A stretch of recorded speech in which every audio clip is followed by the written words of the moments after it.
What's up, everybody? Thank you for tuning in for another edition of the NFL Pick'em Show, off-season edition. I'm your host, Dan Kornhauser, and I'm here with my co-host, Mike Goodpaster. Mike, happy Tuesday. Oh, man, you don't even know the name of the show. That's always a bad start. But, yeah, it is a great Tuesday, and we're going to preview the AFC East tonight. Dan, pick it up. All right, let's go. All right, here we go. It's game time, baby. So we're going to go down the whole division, AFC East, go over all their off-season, not all, but break down their off-seasons. I got 4 questions, one for each team, and then a bonus at the end if we got enough time. Let's start with the Buffalo Bills. Mike, first question, best off-season addition for the Buffalo Bills? For the Buffalo Bills, when we look at the Bills, I think you look at the schedule, I think this is hands down going into it the best team out there. My question is Joey Bosa. Is he going to be healthy? I mean, that would be huge for this team defensively. Larry Ogunjobi was a great pickup also. Trey Devarius White was a great pickup. You lost Amari Cooper. I think overall, if I was to give this a grade, which I know you didn't ask me, but I'd probably say in the B area, B+. And if Joey Bosa's healthy, I think that they made this defense a little bit better. And I think basically this team did get better. I mean, the question to me, is Josh Allen and his weapons. Okay, so you went over a lot there. You didn't really answer the question. I said Joey Bosa. Best. Okay, so Joey Bosa is your best offseason addition. If he's healthy. I like the addition of Joey Bosa. Like you said, the caveat being if he's healthy, which he is never healthy. And I don't even think he's gotten double-digit sacks in any of the last few seasons. And it's a far cry from what he was when he first entered the league. I would have gone with Joey Bosa. I'm going to go with rookie cornerback Maxwell Hairston. And I'm going to go with him because I think he plugs in immediately as an outside starter opposite Christian Benford, who they re-signed, gave an extension this offseason. And they needed help in the secondary. Him, Tre'Davious White. They drafted Dorian Strong in the 6th round. They added Dane Jackson in the offseason. They're not these aren't star names or whatever like that, but they definitely needed to add depth, particularly at corner. And it's a younger secondary than they're maybe used to. DeMar Hamlin's taken over full-time at one of the safety slots. They do have Cole Bishop, who they drafted in the 2nd round last year. So they'll have options in the secondary. But Maxwell Hairston had a great offseason, had a great combine, and one of the more athletic corners in the draft. I think he was a great pickup in the 1st round. But on the flip side, Mike, give me their biggest loss of the offseason. I think the biggest loss is they still don't have safety help. I mean, you've got 3 good corners, but I think the issues on the defense is at safety. And so it's not like they really lost anybody that stood out to me there, but it was just the fact that they didn't really fortify the safety position. And, I mean, up front, you got a combination of Russo, Oliver, and Bosa, if Bosa's healthy. And they're going to have to pressure the quarterback pretty well here because I still think the safety situation is an issue with the Bills. They could come back to bite them, especially when you got to go through Patrick Mahomes and Joe Burrow. I mean, and they were wise to beef up that defense. Most of their draft picks this year were on the defensive side of their ball. It just worries me still. I still think there's questions at the safety spot. Yeah, absolutely. I mentioned a little bit about it a moment ago in the last with the first question, but Rapp, Hamlin, Cole Bishop, even Jordan Hancock, who they drafted in the 5th round, who can play a little bit of corner, can play a little bit of safety. Do these guys really inspire any sort of confidence? It feels like a far cry from who were their safeties more recently? Jordan Poyer and Poyer. Damn, who's the other one? Oh, this is gonna kill me. Well, they had DeMar Hamlin back there, didn't they? Well, yeah. They have Hamlin and Hamlin. But the point is this. Yeah. I mean, you can't even name who the second safety is. He was there for and they didn't. I know. I can't remember it either. But when you look at this, I mean, to me, this is a team that I think is still not a Super Bowl team. I mean, they may have the number 1 seed, but Micah Hyde. I'm sorry, go ahead. I said, I still don't trust this defense. I still think there's holes in the defense at safety, and that's a big hole to have in the NFL. Now, in the AFC East, they should be safe. I mean, when we look at it, we still got other teams to go through, but I think the Patriots made themselves a lot better. But I mean, the Dolphins, I mean, the Jets, I mean, this is still the Bills' division to win. The question is, can they do enough to actually get to the Super Bowl with what they've got? And I still think there's some major issues here. Oh yeah, they're far from a quote unquote perfect team. But let's move on to the third question: a non-first round rookie who's going to have the biggest impact in his rookie season. If you don't mind, I'm going to take this one. I'm going to go with Deone Walker, the nose tackle that they drafted in the 4th round out of Kentucky, teammate of Maxwell Hairston. I'm going to go with Walker because they have a glaring need on the inside at nose tackle. I wanted to go with TJ Sanders. He's a better prospect. I wouldn't mind have seen Sanders go at the end of the 1st round, and I think he's a perfect plug-and-play piece in this defensive front, a perfect backup for Ed Oliver. But Daquan Jones is getting up there in age at the other tackle spot. Larry Ogunjobi, as you mentioned, was a solid signing, but I believe he's suspended for the start of the season. So Walker could very well see time early on. And it sounds, at least through minicamp so far, it sounds like he's participating, and it sounds like he's going to be healthy enough for training camp. So that's a good sign to get him going in his rookie year. And he should see a lot of time up front because let's be completely honest, the Bills leaned all in on their defensive front this offseason, adding Bosa, Michael Hawk from the Rams, Ogunjobi, TJ Sanders in the 2nd round, Walker in the 4th round, Landon Jackson, defensive end from Arkansas in the 3rd round.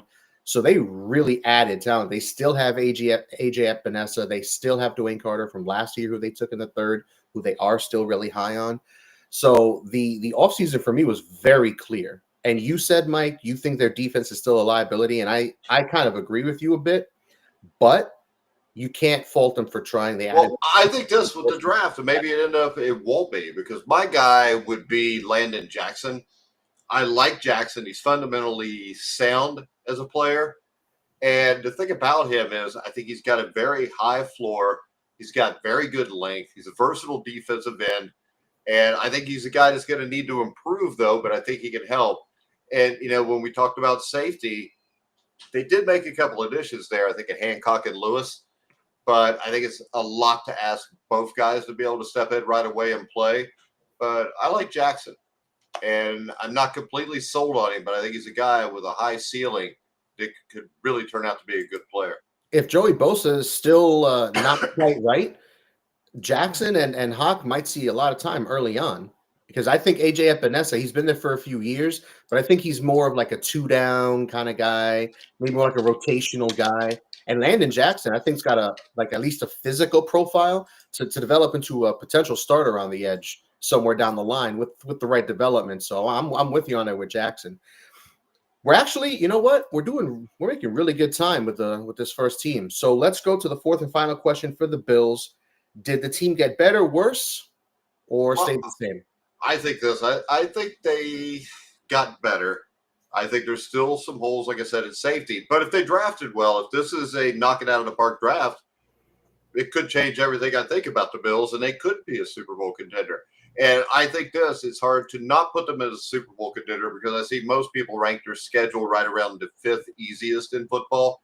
Mm-hmm. And it seems like, you know, all the really good teams that they play on their schedule are coming to Buffalo, which also helps. I think there's 4 or 5, you know, primetime matchups, Bengals, Chiefs, like that, where they're getting to play those games at home. I think that helps them. So I think the big thing here is if they take care of the games they're supposed to and they get 3 out of 5 there, you know, 13, 14 win season's possible. But I think they did a good job here. Yeah, I think they got better this offseason. And as we said, you know, a little bit earlier, a couple of minutes ago, this isn't the perfect team. No team is. They do have their fair share of holes. Offensively, you mentioned their weapons. I question their weapons at receiver as well. Josh Palmer from the Chargers was a good signing. He's had his opportunities in LA when other guys got injured at receiver, when Keenan Allen got hurt and whatnot. Palmer can have good games, but he's too inconsistent for my liking to get in to expect anything special. I think they're going to lean on Khalil Shakir. Oh, and one thing of note is this James Cook holdout. Cook was tied for the NFL lead last year in rushing touchdowns with 16, and he was a very, very important key piece of this offense. He's not going to be in minicamp, it sounds like, mandatory minicamp.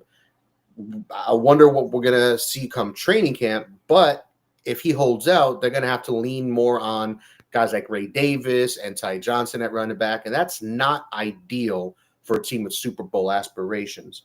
All right, what we got next, Dan? So let's go on to the Miami Dolphins, and I'll start us off. The best offseason addition for me for the Miami Dolphins was offensive guard James Daniels. They brought him in from Pittsburgh. He had a torn Achilles in week 4 of this past season. It sounds like he is also going to be healthy for the start of training camp. It sounds like everything's a go on that front. Before his injury, he was one of the better guards in the league. Pittsburgh had given him a big contract to bring him over. I think from Green Bay is where they signed him from. And in Green Bay, he was at worst, he was above average to good as a starter at guard for them. And I think he's a plug and play guy for the Dolphins. They needed to upgrade their offensive line. That was their biggest need of the offseason. Was upgrading, particularly at guard, and they did exactly that. I think they did very well, adding Jonah Savaina. Oh, here we go. Savaiinaea. I'm destroying that name. But the offensive guard from Utah, they drafted him in the 2nd round. James Daniels opposite him at left guard. That's a very solid interior. They bring in Larry Borum outside. But hopefully Daniels is healthy coming back off this Achilles. Mike, best offseason addition. There's not a whole lot of additions here. I mean, this team, I already tell you, I'm going to tell you this team got worse. They lost Javon Holland in free agency. They got a hole in safety.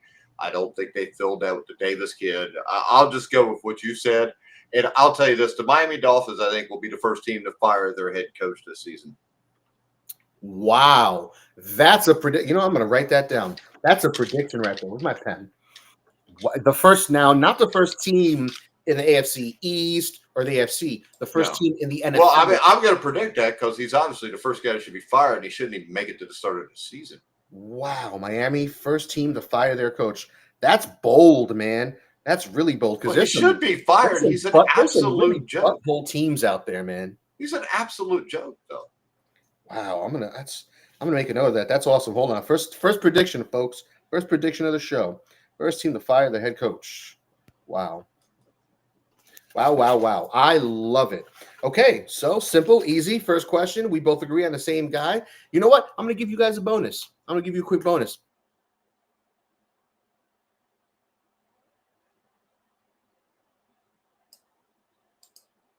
I'm going to say Kenneth Grant, the defensive lineman that he took in the 1st round from Michigan. Rushers or really athletic. Hey, you cut out for about 10 seconds at the start of what you were saying here, just letting you know.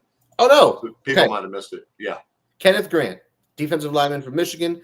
Love the player. Hate where he got picked, but he should slot right in as a What was your question? The best draft pick? No. I'm just giving them a bonus for the best offseason edition because we have the same one. Now, Mike, what about the biggest loss of the offseason? I think you already mentioned it. Javon Holland. I mean, it's your starting safety. And, I mean, you've got Tyreek Hill, who's not happy either. So there's a lot of bad things that could go on with this team. They needed to upgrade the offensive line. They didn't do it. They didn't even come close to do it. They have issues at safety. They have issues on the offensive line. You've got a quarterback that chances are is not going to play all 18 games. But if he doesn't, God forbid, you got Zach Wilson waiting there to possibly come in and take over for him. I mean, this is a soft football team. I mean, and if you go their biggest loss, I mean, hell, there's a lot here. You got Mostert, you got Holland, you got Campbell, you got, Teron Armstead. I mean, it's hard to lose that many guys and be able to survive, especially when you really do nothing in free agency. I mean, I think Kenneth Grant was a great addition. Willie Gay, I think, is a decent addition. James Daniels. But after that, there's not a whole lot there. And I just think this is a team that is poorly run with a guy who never should have been a head coach, which I believe I said on the show when they hired him, and you thought he would be all right. But I'm telling you, when I watch like Hard Knocks and see how he relates to his team, I mean, really, he probably should be leading a gay parade somewhere. I mean, he's walking around in his little flip-flop boat shoes and shit. Talking about, come on, guys. I mean, the dude weighs like 120 pounds. He's 5'1". Nobody listens to him anymore. His shtick wore off after the first year or two because this is not college. And he's not a damn grown man. You can't coach football. I mean, I really think that the NFL pushes, women into the NFL. And I think he is probably our first female head coach. Yo, that's amazing. What happened? Why do you hate McDaniel so much? Have you watched him coach? I mean, he runs around like he's coaching his son's third grade team. He's a rah-rah guy. It's an absolute joke, and I'm sick of watching it. And when I watch the Hard Knocks, you can just see everybody roll their eyes at him when he starts talking his stupid shit. And that's just the way it is. Well, that rah-rah bullshit doesn't really work with grown-ass men when you're not winning. No. That's the biggest the rah-rah bullshit usually doesn't end up winning.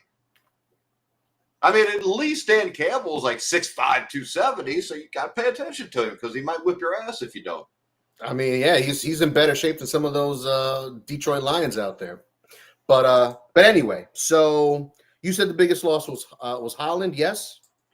I mean, there's like 5 or 4 guys there that are huge losses. I'll say Holland just because I don't think they got anything to fill in for him. But Calais Campbell's a huge loss. Mostert's a huge loss. Armstead's a big loss. I mean, this team's in trouble. I'm gonna go with someone who technically isn't gone yet, but he's been given permission from the team to not attend any team organized activities. He's the only player who's been given permission not to attend off-season team activities. And I'm talking about Jalen Ramsey. Now, Ramsey may not be the corner that everyone thought he was early in his career, but he's still one of the better starters on the outside. He's their best corner on the team, which ain't saying much. And if he leaves, it is really, really bad. I mean, it's already bad because it's guys like, no offense, but guys like Storm Duck and Cam Smith, second-round pick from 2023, who hasn't panned out yet, or fifth-round pick Jason Marshall Jr. out of Florida. Those are your most likely guys competing for the 2 starting roles on the outside when Jalen Ramsey inevitably gets traded or gets released. Jair Alexander for the Green Bay Packers just got cut when they've been trying to trade him all offseason. So maybe they just outright release Jalen Ramsey as well. I think that's a terrible decision. You got to get something for a guy like that, I think, regardless. But you're getting like a 6th or 7th round pick, probably. Who cares? It's better than nothing. If you're going to eat the salary cap hit anyway, the dead cap anyway, you might as well get a 6th or 7th round pick. So what do you think the reason everybody wants the hell out of there? Do you think it's they're playing for that feminine coach? For Ramsey, he just wants to be on a winner, I think. He's getting older, and he's certainly, like I said, not the player that that many people thought he was or could be early in his career. He's kind of fallen off a little bit, dealing with injuries and just not the same guy we thought he was.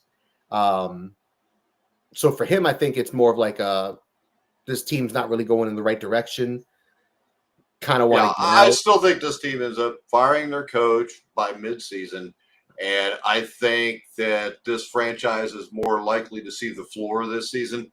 And I think you're going to be looking at a complete rebuild starting next year. Listen, I don't hate anything I'm hearing because I'm not impressed by this roster either. And like you said, they're soft, and you're not the first one to say that. That's been a tag that's been with this team at least for the last year or two, at the very It's hard not to be soft when your coach is soft. And your running backs little and your quarterback's little and always getting concussed and your receivers are little and and your whole line sucks and your D-line sucks. But anyway, let's move on. Enough about bashing the Dolphins. Question number 3, a non-first round rookie who will make the biggest impact on the team this season. I'll start us with this one. I'm going to go with Jordan Phillips, the nose tackle that they drafted in the 5th round out of Maryland. I was a huge fan of this kid coming out of college. I thought he would go maybe in the 3rd, 4th round. I think he was a great pick at 143 in the 5th. And let's be completely honest, no disrespect to this guy, but Benito Jones isn't really anything special up front at nose tackle. I think he can definitely be replaced, and I wouldn't be surprised if Jordan Phillips played starter snaps. I'm sorry. I've been watching a lot of basketball lately. Play starter snaps as the season moves on. Who do you think would be a good non-first round rookie? I think Jason Marshall from Florida, the cornerback. He's got good size. He's 6 foot, 194 pounds. I think he's a guy that can play early on for the Dolphins. He may have to, but he was a 5-star recruit in high school. He was a top 30 overall prospect. And I mean, he was great in the Gators secondary, I think he's a guy that he's got, like I said, he's 6 foot tall. He's got really good size, athleticism. He's got experience because, he played all 13 games, I think, as a freshman at Miami or at Florida also. And I think he's great at disrupting the release from press and ride routes. I mean, I think he turns to stay in position, defend to throw great. I think he's going to be a very good football player. The only thing that worries me here when I watch him is a little lack of urgency. So he fits in because maybe he's soft. Well, I mean, with guys like Storm Duck and Cam Smith and Ethan Bonner. But Storm Duck is like an awesome name. Storm Duck is a fantastic name. I know. I mean, love that name. I hope it's not his real name, because if it is, his parents obviously hate him. Maybe. Let me see what else. Okay, final question for the Miami Dolphins before we move on. Did the team get better, worse, or stay the same? I think you already mentioned this earlier. I think it got worse, a lot worse. Yeah, I agree. Because they kept that coach. Go ahead. Yeah, aside from the head coach hate, I don't like it's not hate, it's truth. I don't like the moves the team made. I don't like the holes they still have. With the holes that they had, the players that they picked up, I didn't like it. It leaves a lot to be desired. Let's move on. New England Patriots. Question number 1. Mike, best off-season addition for the New England Patriots. Tell you what, you can say Stephon Diggs if he plays, if he's not in trouble. But I think this, though. I think the New England Patriots hit a home run in the offseason. I think they did a really good job in filling up this roster. I think this defense is going to be really good. To me, they're a playoff team if Drake May takes the next step. I'm not convinced he will, but I'm also not convinced he won't. I think we had this conversation about him last year. I'm 50-50 on him.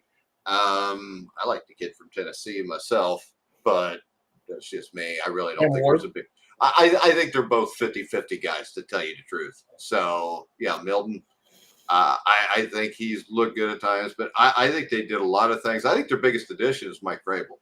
I mean, I know that you always ripped him in Tennessee, but he was taking the Titans to the playoffs every year with a team that probably shouldn't have been in the playoffs, Dan. I loved Mike Vrabel, but I hated the Tennessee Titans offense because it was 80% Derrick Henry and 20% just don't fuck this up. And they didn't have the quarterback play. That's what I'm saying. I mean, he took Ryan Tannehill to the conference championship game. They did things. Okay, I don't want to front. I don't want to hate. They were a relevant team when he was there. And you know what? You kind of took the wind out of my sails because I thought I was doing something slick and heady. I was going to say my favorite addition this offseason was Mike Vrabel because I think, no offense to Gerard Mayo, I think Vrabel is a legitimate NFL head coach. Listen, I really believe that Mayo is one of these black dudes they threw in for a year because they knew the guy they wanted was coming and they wanted some decent draft picks. Yeah, he joins the ranks of a few of those guys in recent years that get that 1 year with a bad team and then they lose their opportunity. But that aside, I think getting Vrabel was a huge get. He can help turn this team around, turn this whole program around. As you said, they made a ton of additions. I love adding Stephon Diggs. We'll see if he's healthy. This is kind of Stephon Diggs' thing since he left Minnesota. He's been the receiver who goes to a new team and helps a young quarterback out. So he did that with Josh Allen. Maybe he'll do that now with Drake May. That's at least the hope that New England has. Moving on, question number 2, the biggest loss of the offseason. I don't think they had any huge losses. Maybe Jacoby Brissett. He'd have been a good third string quarterback. I mean, they lost Jonathan Jones. I don't even know how to pronounce the one kid's name. And then you got Wise that he lost. But I don't really think there was a lot of big losses here.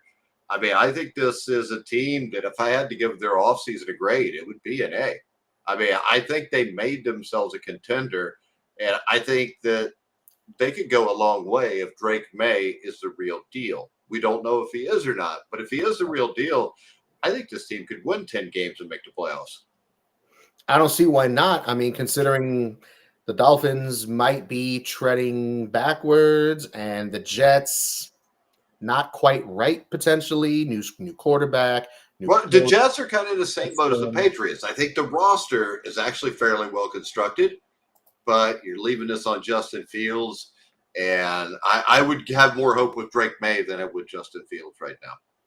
For me, just because I need an answer, I'm going to go with Wise, Dietrich Wise, D lineman, edge rusher, tweener kind of guy for him. He's been there for a long time. He knows the defense they're going to be installing. He knows the players. He knows the game. I think he would have been a nice piece to have there, bringing in a young guy like Milton Williams, drafting Joshua Farmer in the 4th round out of Florida State. You still have Christian Barmore up front, who's still young.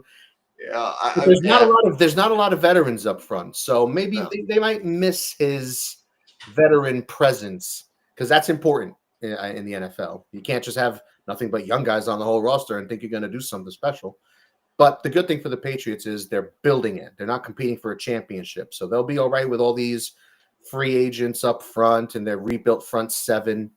But I think it's always nice to have that veteran presence, like a guy like Wise. All right. So where are we at? The best pick that was not a first rounder. Correct. Non-first round rookie who will make the biggest impact in his rookie season. I got 3 to pick from here. So because I think they had 3 guys that were all A's, A pluses. I think you could put Henderson, the running back, in this. I think you could put Kyle Williams, the wide receiver, in this. But I'm going to go with Jared Wilson, who is a center who has great athleticism, great versatility. I think he's going to start immediately on what was a bad Patriots offensive line last year. I mean, he runs a 4.8 4.40, which I don't care because he's playing, in a box. But that tells me this: I can pull my center then, which is a big deal. And he's got speed to get off the ball after he snaps it. He's got good size. He's got good agility. And I think Jared Wilson could be a Pro Bowler in a couple of years. Yeah. And I think he'll do awesome in the tug of war. Yeah, no, getting him in the 3rd round was an absolute steal. The Patriots had one of the best drafts of any team this season. And honestly, Patriots had one of the best drafts of any team last season, too. I see a lot of potential starters on this draft class. But for me, you mentioned Henderson, you mentioned Wilson. I'm going to go with Kyle Williams, the wide receiver. I mentioned Kyle Williams, too. You mentioned Kyle Williams. I'm going to go with Kyle Williams, wide receiver. I knew you'd go with the glitzy wide receiver. That's why I figured I'd take the gritty center. Listen, that's the coach in you, and that's the fantasy footballer in me. Got to go. Or bench. You can call it either one. There you go. So they totally revamped their wide receiver room, and I'm glad that they did because it was pathetic last year. Poor Drake May had one of the worst situations of any quarterback in the NFL, and for a rookie with a trash offensive line, one of the worst in the league, with weapons like Kendrick, don't call him Jason Bourne, and Demario Douglas, Javon Baker and Jalen Pope did nothing really as rookies with all the hype that they had coming into the year. They needed to make a lot of changes. Diggs, Matt Collins from Buffalo, Kyle Williams in the 3rd round. Those should be the 3 starters coming out of training camp as long as they're all healthy. And Kyle Williams has the potential as a rookie to really make some noise. Drake May is going to be dumping the ball off a lot. I think they're going to be opening up this offense a lot of screens, a lot of motion, and Josh McDaniels is back. So the short game, the east-west passing offense is going to be a thing again in Foxborough after some confusion what kind of offensive identity they were trying to run last year. But I'm going to say Kyle Williams. And we're doing great. Let's go number 4. Did the team get better, get worse, or stay the same? You kind of already answered this. Yeah, I think this is a team that if Drake May is just average, they're going to win 6 to 8 games.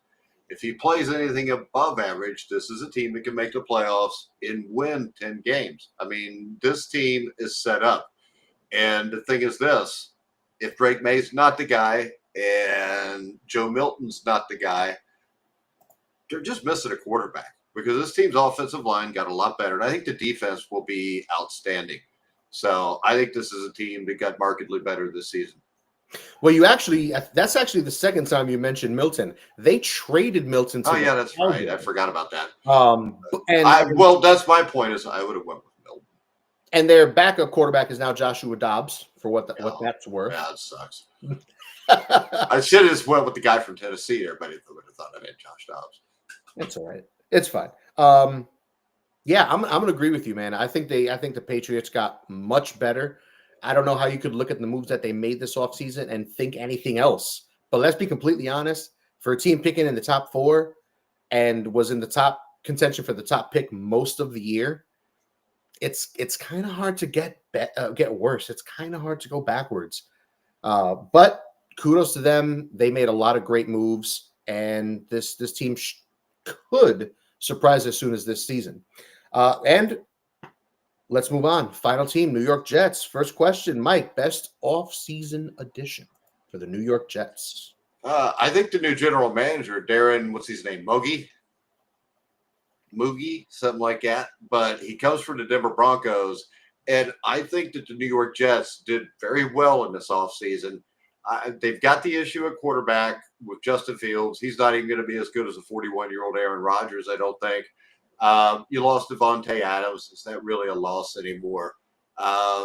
They did lose Morgan Moses, Hassan Reddick. But I think if you look, center Josh Myers, you got Membo, the tackle, you got Cisco. I think this team, I know you're going to ask it later, so I won't answer it now. But I think this team is headed in the right direction. They're not going to make the playoffs unless all of a sudden Justin Fields is exceedingly good. I don't think that's going to happen. But I think this is a team that can win 7 or 8 football games. I'm a huge fan. So you listed a few. So who are you settling on? Who's the best addition? Did you ask me for the best addition? I did. I like Josh Myers. Josh Myers. Okay. Center out of Green Bay. I like it. Well, he could play guard as well in a pinch. Yeah. They need offensive line depth. So I like that. Maybe he can play center and guard both at the same time. Maybe. I'm going to go with Armand Membo, the right tackle they drafted in the first round out of Missouri. And normally I go for the flashy guys, but they had to finish building this offensive line. They started a few years ago, adding Elijah Vera-Tucker in 2021 in the first round. They drafted Olufashinu last year in the first round. They drafted Joe Tippmann in the second round in 2023. And now Membo finishes it out. He'll be a plug-and-play right tackle. He was excellent at Missouri. There were some questions on if somebody drafted him, could he play left tackle? That won't be a thing in the NFL, at least for the Jets for the foreseeable future, unless Fashanu gets hurt or something like that. Membo was a natural right tackle, plug-and-play. The Jets have a nice, athletic, young, physical offensive line. And considering they're a bit weaker at wide receiver, they got a brand new quarterback in Fields, like you mentioned. They're probably going to want to run the ball early and often, and they've got the front to do so. And with that, biggest loss this offseason for the Jets. And Mike, you know what? I'm going to take this one. It was tough. I want to say one of a few guys, DJ Reed being one of them, but I settled on Devontae Adams, wide receiver. He left in free agency. He went to the Rams, which was a great get for them. And yes, he's 33 years old. I don't like old guys in sports, particularly in football at the skill positions. But Adams is still good, man. He never was the fastest or the biggest or the most physical receiver, but the footwork is what is among the best in the NFL. He's one of the best route runners in the NFL, and he still got that. He can still get open, and this team has Garrett Wilson, which is great, but Josh Reynolds, Alan Lazard, Tyler Johnson, they drafted Arian Smith as a reach in the 4th round out of Georgia. And Malachi Corley, a 3rd-round pick last year, was a disappointment as a rookie. Doesn't really have much hype coming into this year. it's ugly at wide receiver. Let's be honest. And if you're going to have a quarterback like Justin Fields, I would think you would want as much talent as you can have on the outside at receiver, as much talent as you can have, period, at the skill positions. And I don't think they're doing this kid any favors going with just Garrett Wilson at the wide receiver position and a bunch of question marks behind him. Yeah, and I think just because of that, I agree with you on Adams because I think he's slowed down, but I still think if you put him in New York, he's got 80 or 90 receptions. I think with the Rams, you got so many other guys there, probably 50 or 60, but he's still going to make big plays for them.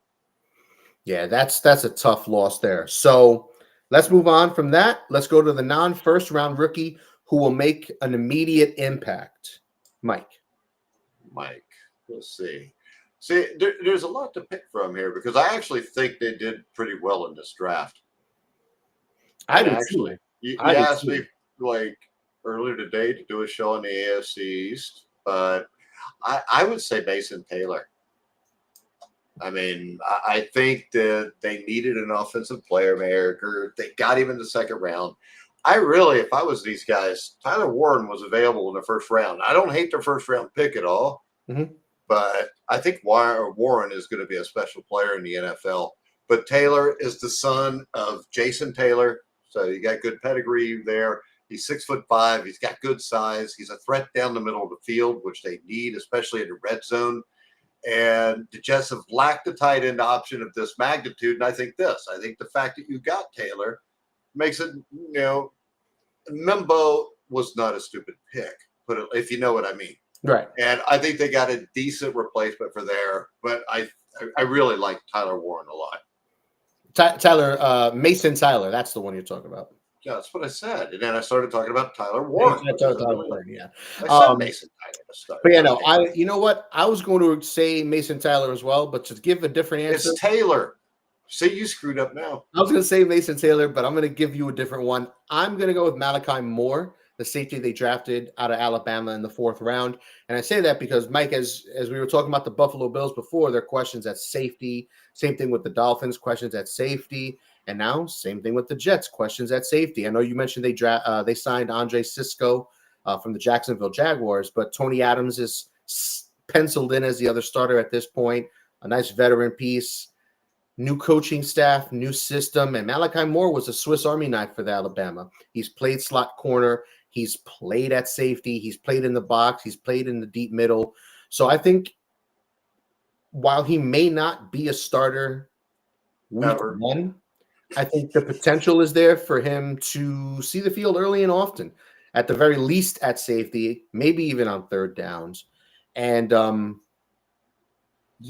that leads us to our the problem with playing him safety, he's undersized. He's 5'10", 5'11". His 40 times like 4'6". He doesn't have the greatest hips I've ever seen. I think he provides depth, but I think this is like a C pick. I mean, I like Malachi Moore. He's not the most athletic guy, and like you said, Dan, it is fine. You've been wrong many times on here, and I'll be wrong again. That's the beauty of sports. Okay, final question for the Jets. Did they get better, worse, or stayed the same? All right, I'm going to say that I believe they got better. I think that the general manager, Moogie, whatever the hell his name is. Actually, I looked it up. It's pronounced Moogie. Well, then I had it right from the beginning. Why did I change it? All right, so I think this. I still think this is a team that's probably only going to win 6 or 7 games. I think this. I think if the general manager comes to his senses, hires a decent head football coach, and gets a average quarterback, they could be a playoff team in a couple of years. Are you not a fan of Aaron Glenn? No, I'm not. Really? I've watched Hard Knocks before, dude. Come on. Oh, he's an emotional guy. He's kind of like a Dan Campbell. The Dan Campbell stuff usually doesn't work. You did mention that earlier, the rah-rah bullshit. Yeah. And, I mean, it's like the Dan Campbell thing is going to come to a screeching halt this season, but we'll get to that when we talk about the NFC North. The honeymoon? Yeah, I mean, it's just... The honeymoon is still very much in effect here in New York. Let me tell you, Jets fans are definitely excited. They're definitely looking forward to it. And at least through, like, mini camp and whatever, it sounds like the players are on board. Aren't Jets fans always like that? And everybody's always on board when it's a new coach at the start. They were with that girl McDaniel that coaches the Dolphins. I was Now going to they're say, not. yeah. But I was now gonna they're say, not. yeah. When- So everybody's on board at the start, especially when it's basically one of the shittiest franchises in the history of Western civilization.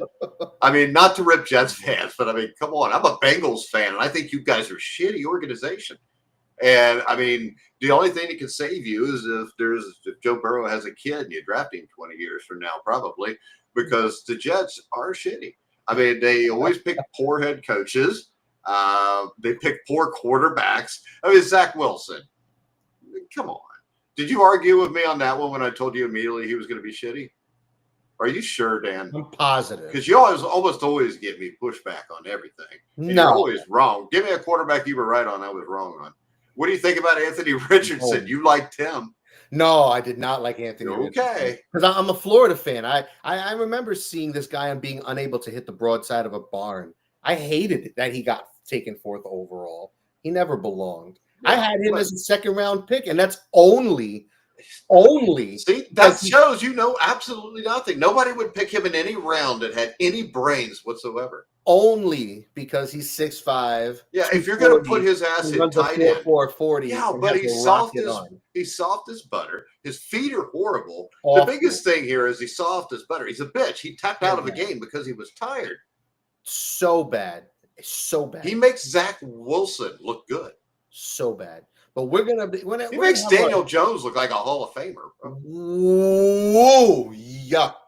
We're gonna have time. Don't you worry. We're gonna be reviewing the AFC South. You will have your opportunity to say what. And we've got the AFC North on Thursday night, correct? Yes, sir. AFC North. Same bat channel, same bat place at 9:00. And we're actually making really good time. So I'm gonna ask the bonus question. How's it really good time? You said you wanted a show to go 40 minutes. We're at 43. I said 40 to 45. So we're right in the middle. Gives us enough time for one more question, the bonus question. Which team in this division had the best offseason? I think the New England Patriots. What? Well, at least if you agree with me, it means you're going to be right. So. It obviously was the Patriots. Okay? It obviously was the Patriots. The best. But I think the Jets and the Bills did get better. The Dolphins, I think, were the big loser. Damn it. I was going to say, who had the worst offseason? Yeah, that's not even close. It's the Dolphins. Hell, I can't even give you who their best addition was. God damn. And, well, it was a lot of below average veterans. Let's face it, the AFC East, I mean, if Bill Belichick never existed, when would be the last time any of these teams won a Super Bowl? Oh, won a Super Bowl? Yeah, the Patriots have never won one without Belichick. The Bills have never won a Super Bowl. The Dolphins, the last time they won a Super Bowl was Super Bowl 8. Was it the Jets in 86? The Jets won the Super Bowl in 1968. That was Super Bowl 3. Didn't they win? So if you look at this, no, the Jets don't sniff Super Bowls. In 1998, they made the AFC Championship game, but they got beat by the Denver Broncos after having a 10-0 lead. They got shut out 21-0 in the second half. So when you look at this, if you take Bill Belichick's out of New England, the Patriots have never won a Super Bowl. The Bills have never won a Super Bowl. Combined, they would be 0-6 in Super Bowls. The New York Jets won one in the 60s. I mean, this is historically, if you combine all 4 franchises, front organization, this is the most pathetic in NFL history. Do any of these teams, Patriots, Jets, Dolphins, have a chance to knock off the Bills this season? Probably and win the division? No, just because I think when you look at the quarterback rooms for all 3 teams, well, the quarterback rooms for 2 of them, and it'll probably be the ER for the 3rd one. But also, if you just look at the coaching here, I think Vrabel can hang, Aaron Glenn can hang, and that McDaniel girl, he can't hang. He's soft as hell. I mean, I think it's possible if Justin Fields was to turn out to be good, Aaron Glenn will be successful. But to me, if he doesn't, Aaron Glenn's going to get run out of New York quick, whether he deserves it or not. That's rough. And it's really hard if you're going to New York and you've got to have Justin Fields as your quarterback. And listen, I loved Justin Fields coming out. That's one we completely disagreed on that I was right about too. I thought he was a more athletic Deshaun Watson. I thought he could develop into a legitimate starter. But listen, all he has to do is be average. Well, here's the thing. Be a top 20 quarterback, and the Jets can win 9 games. Dan, if you listed me your top 10 quarterbacks of all time, half of them you would not consider athletic. Probably more than half. You have to be athletic enough to extend a play to complete a pass. Yeah, and I think a lot of times being athletic enough to think you could run it for 80 yards every time you get in trouble is a hindrance. I mean, it was still Lamar Jackson. I will not argue. He's a great regular season quarterback. But when you look at the playoffs, it's hard to say that he's an all-time great football player because I'm sorry, when you fail almost every time in the playoffs, and he fails every year, it's just sometimes he'll go a little farther. And when they had Buffalo in Baltimore, I think it was, wasn't it, a couple of years ago, or Kansas City, they scored like 13 points. I mean, you can't do that. And that's what separates Lamar Jackson from the guys who are the 2 best, 3 best. And we will talk about Lamar Jackson. We will talk about Joe Burrow. We'll talk about the Browns and the Steelers and all the tomfoolery in the AFC North on Thursday. Mike, do you have any final thoughts or questions or concerns about the AFC East? I have no thoughts, Dan. It's like almost 9:47, and I'm like, I should be in bed right now, but I got to do this show with Dan so he can disrespectfully turn his hat around backwards like an LA rioter. I'm going to call a National Guard into this show to get you to put your shirt on or your hat on like a man. Put your dentures on eyes. I don't have any dentures. Put Taxi on the TV. Get a blanket. Hang out on your plastic-covered couch. It's bedtime. Mike, thank you. I want to thank all our viewers for tuning in. Give us a follow. Give us a like on Instagram. Hey, real quick, Dan, if you want to bet the NBA Finals tomorrow night, take the Pacers in 5 and go to BetMGM for our top sports book for betting on college football, college basketball, the NBA Finals, the World Series, the Super Bowl, which the Bengals will win this year.